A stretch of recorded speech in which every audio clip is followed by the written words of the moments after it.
This is a quick video on how to ask for recommendations on LinkedIn.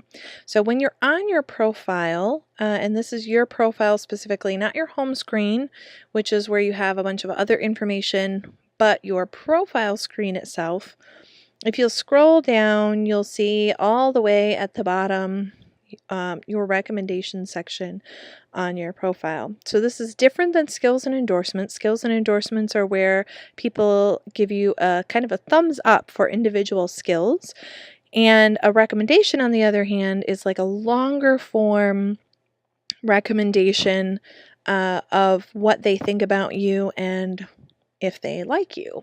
So what you want to do is you want to ask specifically from here versus just sending a message and saying, can you recommend me? Because if you just send a message, then they have to kind of figure out where to leave that recommendation, and they're really likely to just hit reply and reply back to you with a recommendation, which doesn't help you. It doesn't get it on your profile. So we want to go up to here. So that is where you edit the recommendations that you already have. You'll see all the people that have already recommended you if you already have some, and you can ask for a revision or an update, which might be applicable if you maybe did one thing with them and then started doing something different with them, or you've been working together for a long time and maybe have specific results. You could ask them to update that, but we want to ask for new recommendations. So we're going to click right over here where it says ask to be recommended. Okay, so the first question it's going to ask you is, who do you want to ask for the recommendation? So you should be able to just start typing in their name and you'll see them pop up, and it'll show if you are a connection already. It'll show them as a first-degree connection. If you're not connected yet, you should really connect with them first before you ask for the recommendation. So we're just going to click on that person. Then you can say, how do you know this person? And then it'll give you options for that person managed you. They reported to you, they were senior to you but didn't manage you, you were senior to them, you worked in the same group, worked with you but in different groups, worked with you at different companies, client, etc., etc., etc., taught or mentored, advised you, students together. So then you can go ahead and just select the one that's appropriate to you. You'll select your position at the time, so what capacity you were working with them in. And then you'll click next.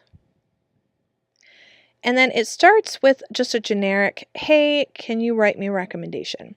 So I recommend that you actually change this up and make this more unique.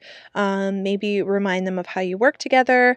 Maybe give them a reason why, such as, can you write me a recommendation because I'm trying to update my LinkedIn profile, or because I just started this new job, or because I'm working on getting some new clients, or whatever the case may be. So I really recommend that you put that because phrase in there. And then you always need to give them a way out, something along the lines of, either way, I really appreciate all your past support, or if you don't have time, I totally understand, or something along those lines that gives them an out without them having to say, I don't like you, or I'm upset that you asked me this question. You want to smooth kind of the social norms there. So once you write that recommendation, then you just hit send. Then they'll get an email letting them know that you are looking for a recommendation from them, and we'll probably write one. Or not. But then you can always check back in and see the people you've asked whether they've written one or not. The other thing that you can write in here that really is helpful is something along the lines of even a short recommendation is helpful, because that can sometimes get people to leave a recommendation who might be really busy and feel like they have to write something really long and involved. So those would be a couple of ways to get a higher response rate to your recommendation requests. Of course, the best way to get great recommendations is to be really great at what you do, so that when you ask people, they're really excited to leave you a recommendation. So there's some quick tips for you and kind of the step-by-step process of how to ask for recommendations on LinkedIn. This is a great process for you to do in order to make sure that you have that visibility on LinkedIn, and that people really believe that you're good at what you say you're good at because other people have given you that recommendation.